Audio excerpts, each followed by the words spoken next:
Tonight's video is section 4.3, and it's about definite integrals. Your homework in 4.3 is 15 through 43 odd and 47 through 50.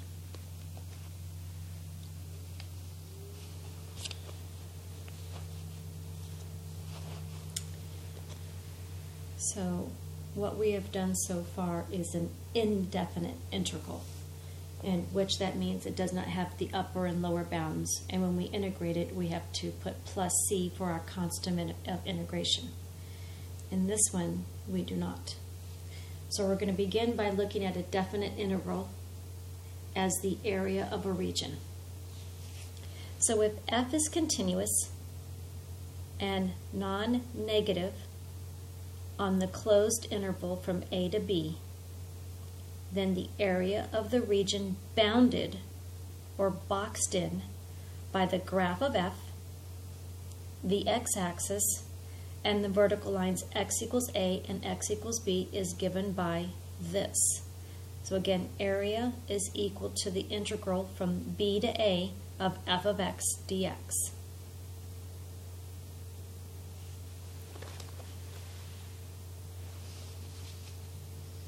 So let me just give you a couple of properties and then we'll get into working with it a little bit. Properties of a definite integral. So again, this is definite because there's an upper and lower bound. Please notice though, I put from a to a as if it said from 2 to 2. So the integral from 2 to 2 of f of x equals dx equals 0. So think about this as we were doing the Riemann sums today in class. This was our x-axis, and we took the area. And so with this, from a to a, they're the same number. There is no width. So if the width is 0, 0 times any height is just 0. So anytime we take a definite integral and the upper and lower bounds are identical, the area is 0, mainly because there is no width.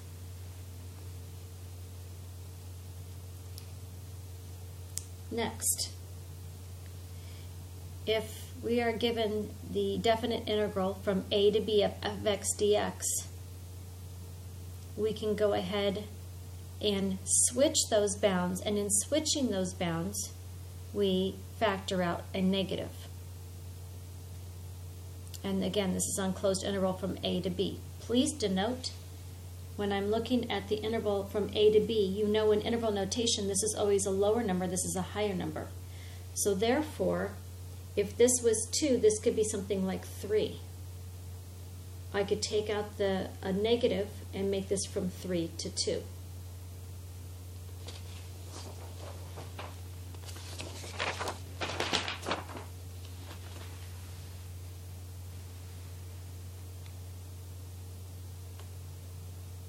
Here is a third property. Here is a definite integral. I can tell that because there's an upper and lower bound from c to a.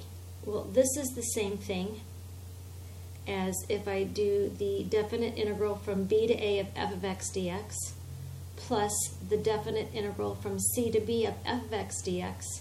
You add those two together and it's the same thing. So think about that. Look at this closed interval from a to c. Let's say it was from 0 to 5. From 0 to 5. And this b is contained within a to c. So maybe this is from 0 to 2. This will be from 2 to 5. So those are those widths of my rectangles in my Riemann sum approximation. And instead of the whole object from 0 to 5, I just broke it up into 2 pieces. I'm allowed to do that.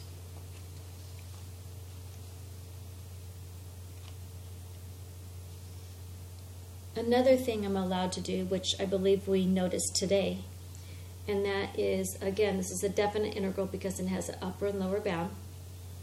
And if there's some constant multiplied to my function, I could factor out the x on the outside of the integral. That's if k is a constant, 3, 2, negative 2, 1/3, etc. And our last property of definite integrals.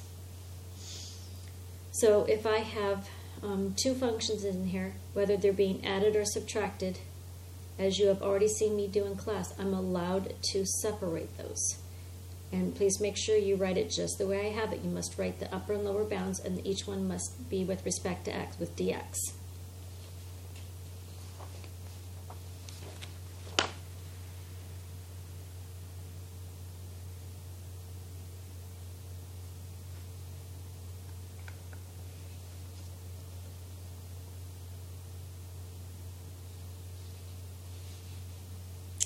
Anyways, sorry.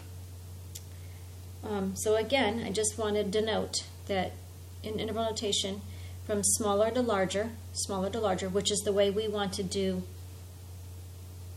pretty much all of our definite integrals in this way.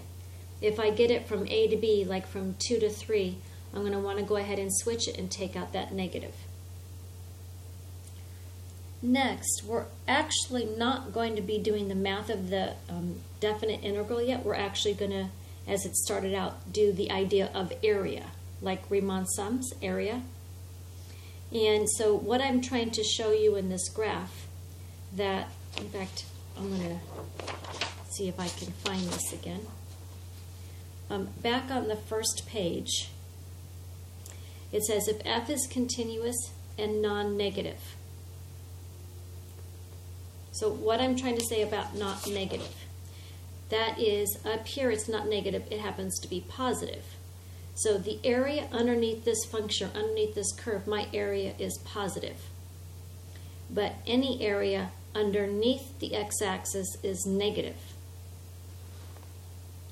So when I ask you what the area of these three parts are, this is going to be a positive value and a negative value and a negative value, and you add those up. Unless I have absolute value around my function in the integral. If that is true, then all of those parts are positive.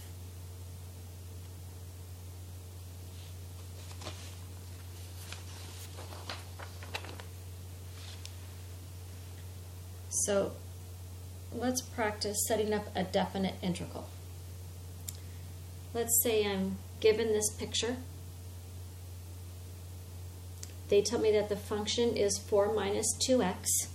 Well, that's a linear function where the y-intercept is 4 and the slope is negative 2 over 1. Down 2 over 1, down 2 over 1. So if I want to know what the area is underneath that function, I can do, that is the same thing as doing this definite integral. So it's from 0 to 2, and it's going to be underneath the curve 4 minus 2x dx. I have now just set up my definite integral for the area underneath the curve. Let's try another one of those.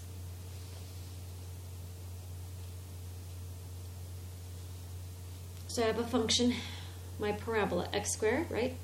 So it's at 0, 0, 1, 1, and 2, 4. And again, the definite integral is area under the curve to the x-axis between the two vertical lines. Those two vertical lines have to be my upper and lower bounds from 2 to 0. This is the curve that is on top of, and underneath is the x-axis. So I've now set up my definite integral for the area underneath that curve.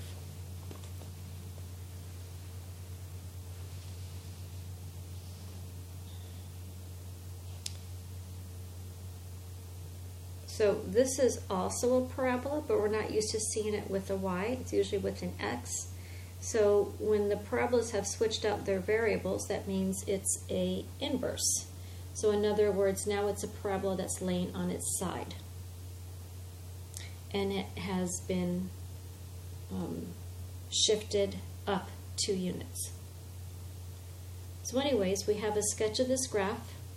To define this, the graph, it's trapped between 0 and 4, so those are my upper and lower bounds. This is the graph of the function, and so you're going to find the area underneath. That's what this defines. The answer to this is the area underneath that curve.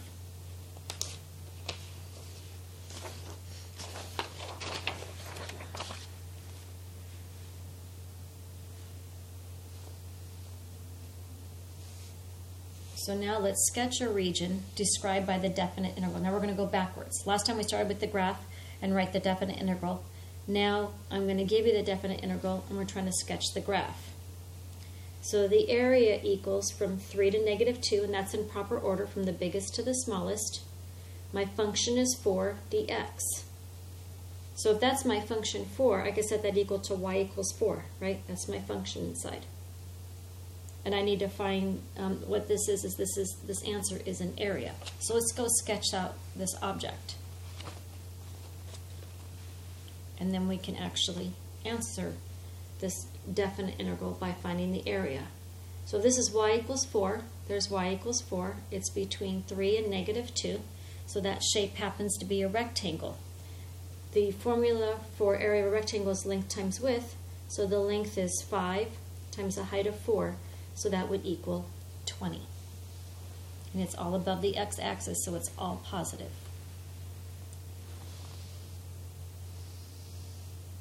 Here's another definite integral. It's from 4 to -4.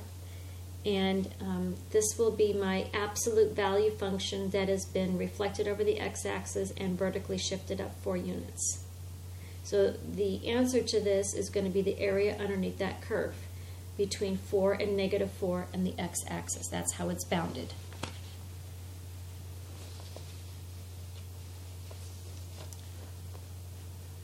Let me scoot that up a little bit more. So the absolute value is typically a v, reflected over the x-axis, and then we shifted it up 4. And it happens to land right there at -4 and 4. So this triangle, the area of this triangle will be the answer to this definite integral. So I know the area formula is 1/2 base times height. So what's 1/2 base of 8, height of 4? So the answer to this is 16 units.